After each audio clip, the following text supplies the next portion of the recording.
नाम मैंने दिया था तो मुझे यकीन दहानी भी वहां से करवाई गई है कि मैं हर हाल में इंतखाब जीतूंगा, लेकिन मेरे हलके की गयूर अवाम ने उस नाम Nehad leader of the opposition को 8 फरवरी को उसकी औकात भी दिखाई और उसकी हकीकत भी बतलाई।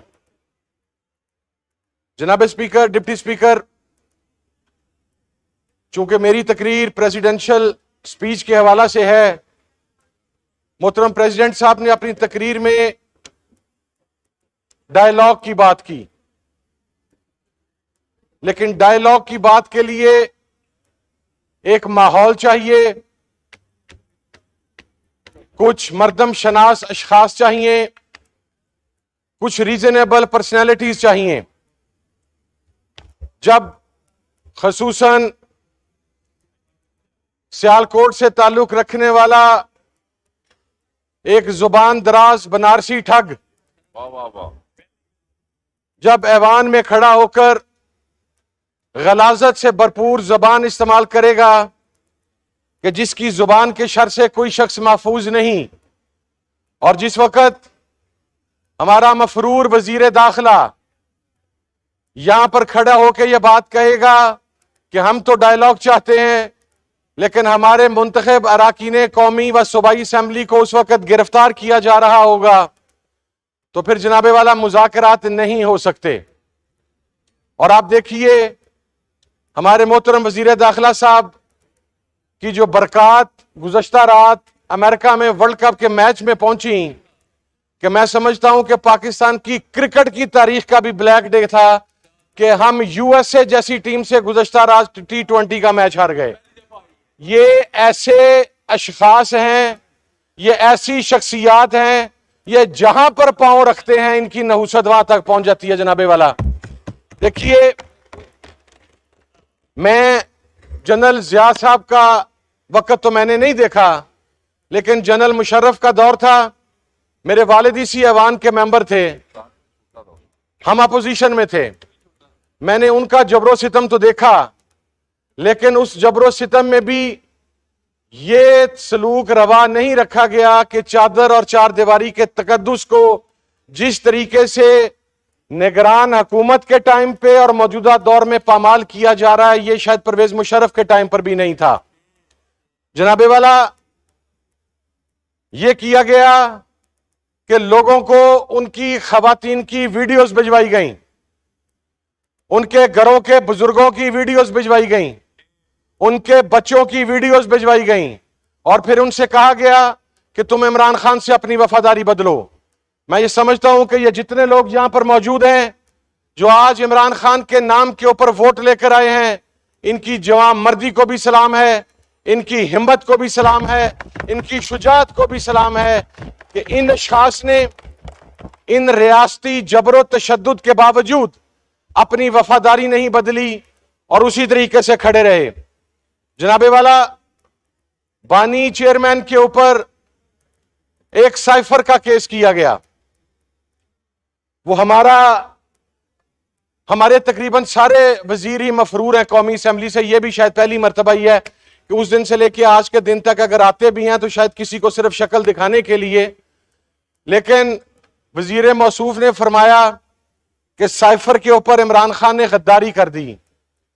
उनकी जो पंजाब की वजीर आला हैं वो तो कहती थी कि साइफर है ही नहीं, साइफर एक कागज का टुकड़ा है, साइफर एक ड्रामा है। आज इस्लामाबाद हाई कोर्ट के अंदर साइफर की हकीकत बेनकाब हो चुकी है, और अब एक ऐसा केस कि जिसकी वजह से शर्म के मारे सर झुक जाते हैं।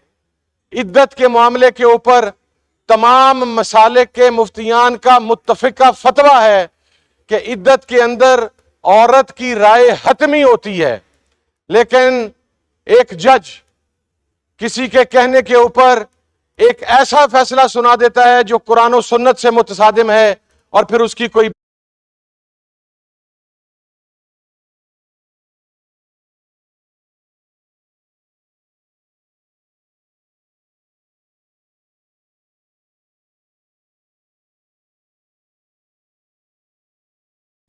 और मैं पाकिस्तान के मुक्तदरा को एक जुमला कहना चाहता हूं, उनकी नजर पेश करना चाहता हूं कि वो पंजाबी में कहते हैं कि राह रस्ता, राह दसीदा है, पुछीदा है, तकीदा है, मोड़ीदा है, डकीदा नहीं। आपने रास्ता रोकने की कोशिश की, लेकिन 8 फरवरी को पाकिस्तान की अवाम ने इमरान खान से मोहब्बत का सबूत देते हुए इमरान खान को अक्सरियत दिलवाई। जनाबे वाला, मुझे तो यह समझ नहीं आती कि यह आसमान पर छत पर अल्लाह रब्बुल इज्जत के अस्माए मुबारका हैं, कुरानी आयात हैं, सामने बाबा कौम है, और फिर बनारसी ठग इस डटाई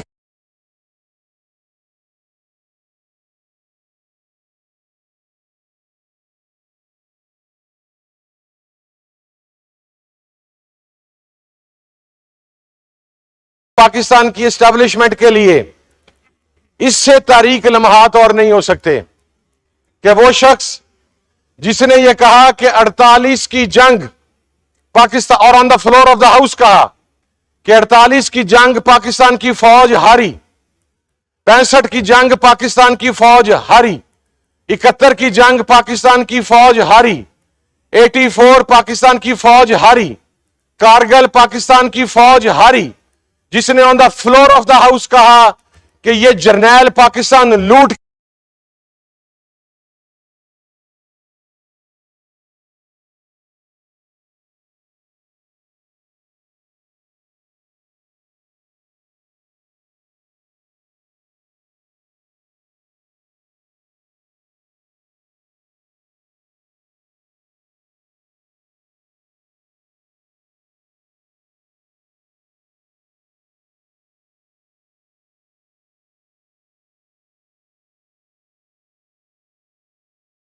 उसे खुद शर्म की जरूरत है, उसे खुद हया की जरूरत है।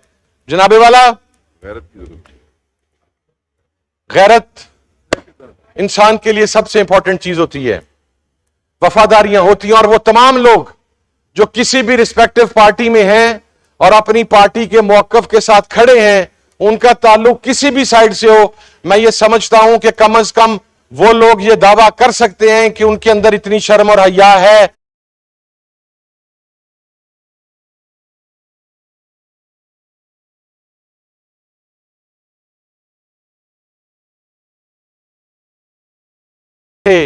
आज वो किसी और की शान में कलाबे मिला रहे हैं, और मैं पाकिस्तान की एस्टैब्लिशमेंट से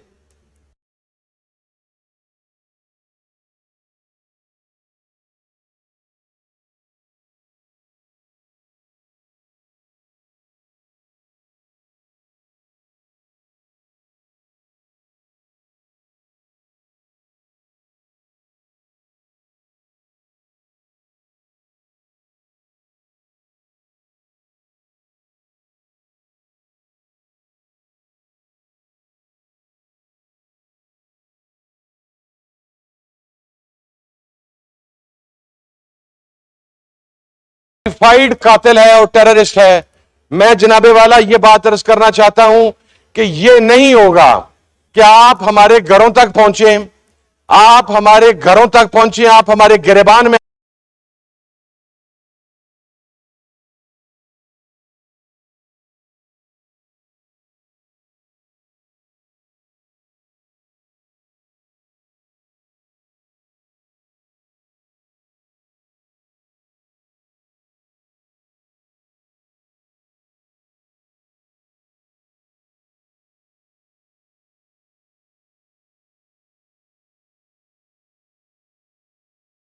जाती दुश्मनियों तक पहुंच चुकी है, और ये जाती दुश्मनियां खुदा ना करे आने वाले मुस्तकबिल करीब के अंदर पाकिस्तान के अंदर एक नए खून की दास्तान लिखें। मैं महमूद खान चकजई साहब की सरबराही में एक वफद गया जनाबे वाला, हमारे स्पीकर असद कैसर साहब भी उसके अंदर मौजूद थे, तरीके तहफ़्फ़ुज़ पाकिस्तान की पूरी क़यादत मौजूद थी। चमन के बॉर्डर पे सर, वहां पर 15 से 20 हजार बंदा 9 माह से बैठा हुआ है। गुज़श्ता रोज उनके ऊपर गोलियां चला दी गई। वो को पाकिस्तान से अलहदगी की बात तो नहीं कर रहे। उनके पास ना तो एग्रीकल्चर लैंड है, ना उनके पास इंडस्ट्री है, ना उनके पास जरिया मुआश और जरिया रोजगार है। वो तो सिर्फ ये कह रहे हैं कि वो ट्रेड के सर पर जिंदा हैं। जो पुराना मैकेनिज्म ट्रेड का मौजूद था, सिर्फ उस मैकेनिज्म को रहने दिया जाए। उसकी पादाश में उनके ऊपर गोलियां बरसा दी गई।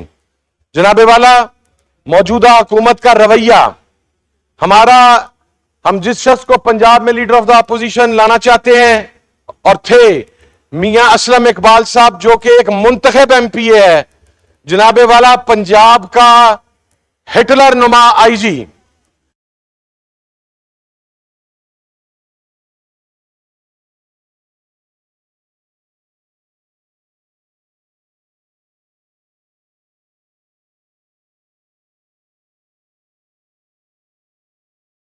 आते हैं। लेकिन ये जो गोलियां बेचते हैं ना जनाब, तस्वीरें, ये जो हमारी खवातीन अरकान कौमी असेंबली को कब्रों की तस्वीर बेचते हैं। मैं एक बात अर्ज करना चाहता हूं सर, कब्र में सिर्फ हमने नहीं जाना, और इस वक्त का तयन अल्लाह रब्बुल इज्जत की जात ने करना है कि कौन कब कब्र के अंदर जाएगा और कौन कब कब्र से बाहर रहेगा। ये जो रवैया है, ये गैर जमहूरी है। हम मुज़ाकरात करना चाहते हैं, हम डेमोक्रेटिक वे में बात करना चाहते हैं, हम संजीदा लोगों के साथ बात करना चाहते हैं। लेकिन अगर आप इस सियासी इंतकाम को जिंदा रखते हुए ये समझते हैं कि ये मुज़ाकरात होंगे, तो फिर जनाबे वाला ये मुज़ाकरात किसी सूरत के अंदर नहीं होंगे। इसलिए कि अब देखिए सर, मैं आपको अर्ज करूं, उमर सरफराज चीमा, क्या कसूर है सर उसका? चंद दिन के लिए पंजाब का गवर्नर रहा है, उसने अपना जमीर नहीं बेचा, उसने अपने जमीर का सौदा नहीं किया। वो सर दोनों बाजुओं से पैरालाइज हो चुका है तकरीबन। उस शख्स का अपेंडिक्स का ऑपरेशन सर। और सर डॉक्टर यास्मीन राशिद का क्या कसूर है? कैंसर सर्वाइवर है सर। वो बच्चियां, आलिया, हमजा, दीगर तमाम बच्चियां, सर शर्म आती है, शर्म से सर झुक जाते हैं कि हमारा पाला किन बेजर्फ और कम जर्फ मुखा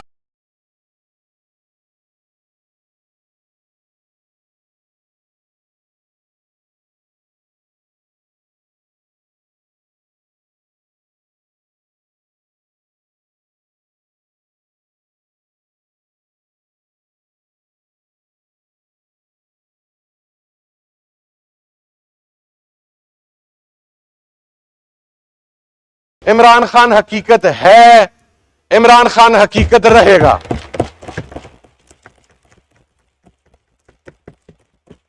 और मैं सर आपको अर्ज करूं, ये जो कल तस्वीरें दिखा के और उन्हें बड़ा 4D 5D जो भी उसको कहा जाता है करके तो बड़ा दिखा रहे थे, ये सेल है, वो सेल है।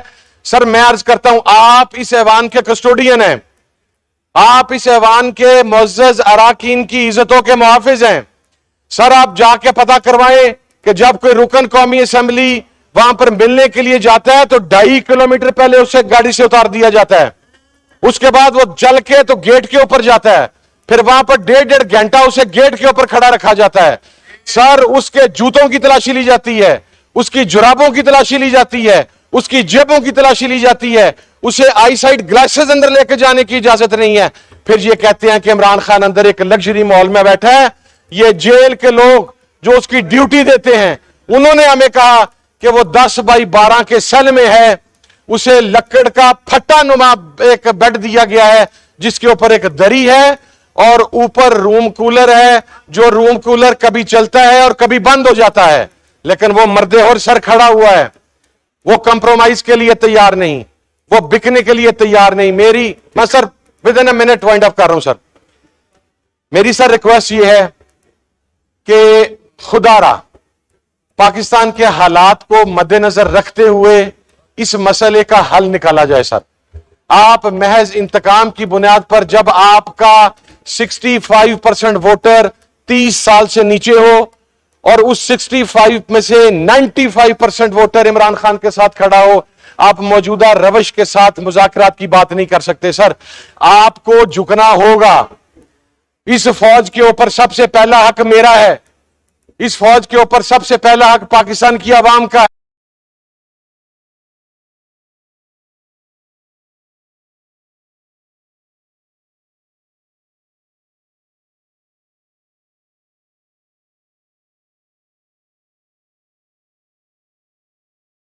सोलह मिनट बोल गए हैं अभी तक।